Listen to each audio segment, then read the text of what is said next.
প্রিয় দেশবাসী, আসসালামু আলাইকুম। সকলে কেমন আছেন? আশা করি ভালো আছেন।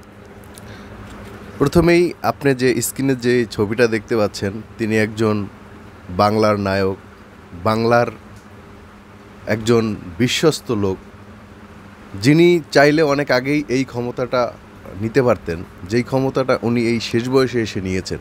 কেন নিয়েছেন জানেন? আমাদের বাংলাদেশের মানুষকে তিনি অত্যন্ত ভালোবাসেন এবং তার যে মেধা, তার যে অভিজ্ঞতা, সেই অভিজ্ঞতা দিয়ে তিনি এই ভাঙাচুরা বাংলাদেশকে আবার তিনি গড়ে দিতে চান। সেই জন্য তিনি লাস্ট বয়সে এসেও তিনি কিন্তু এইটা হাতে নিয়েছেন। তো সকল ভাইদেরকে আমি এক কথায় বলবো যে আপনারা সময় দিন, ধৈর্য ধরুন এবং তাকে কাজ করার সুযোগ দিন। আজকে তিনি 2 সপ্তাহ বসতে পারেন নাই, এর ভিতরে নানান ধরনের আবদার, নানান ধরনের অনুরোধ, কত কিছু আন্দোলন। কেন এই যে 17 বছর কেউ কোনো কথা বলতে পারেন নাই কেন? কেউ কোনো আন্দোলন করতে পারেন নাই কেন? আজকে সচিবালয়ের সামনে যাইতেছেন, আজকে অমুক জায়গায় দেখতেছেন, তমুক জায়গায় যাইতেছেন, অথচ এই 17 বছর সচিবালয় তো দূরের কথা, সামান্য নিজের অফিসের সামনে দাঁড়িয়েও কথা বলতে পারেন নাই। তাহলে আপনারা যদি সময় না দেন, একটা মানুষ কিভাবে কাজ করবে? আপনারা যে কোনো মুহূর্তে, যে কোনো সময়, যে কোনো জিনিস নিয়ে আন্দোলনে নেমে যান। কেন? এই যে বন্যা পরিস্থিতির কারণে বর্তমানে বাংলাদেশ খুব খারাপ অবস্থানে আছে। ফেনীবাসীর জন্য আমরা দোয়া করি, কুমিল্লাবাসীর জন্য আমরা দোয়া করি। আজকে কত ভয়াবহ অবস্থার ভিতরে তারা জীবনযাপন করছেন।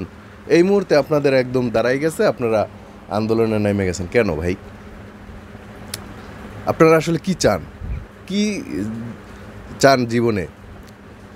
যে আপনার এক ভাই ঘুমাতে পারছেন না, না খেয়ে আছে, আর আপনি সুন্দর মতো একদম আন্দোলনে নেমে গেছেন আপনার জীবনের জন্য, না?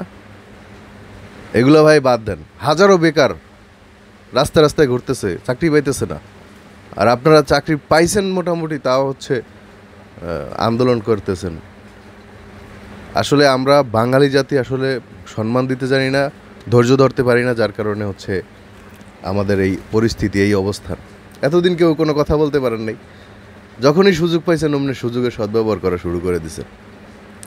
অবশ্যই ডক্টর ইউনূস স্যার আমাদের বাংলাদেশের জন্য একটা আশীর্বাদ, তাকে সময় দেওয়া উচিত এবং তার জন্য দোয়া করা উচিত যেন তিনি শক্ত হাতে এই ভাঙাচুরা বাংলাদেশকে আবার গড়ে তুলতে পারেন।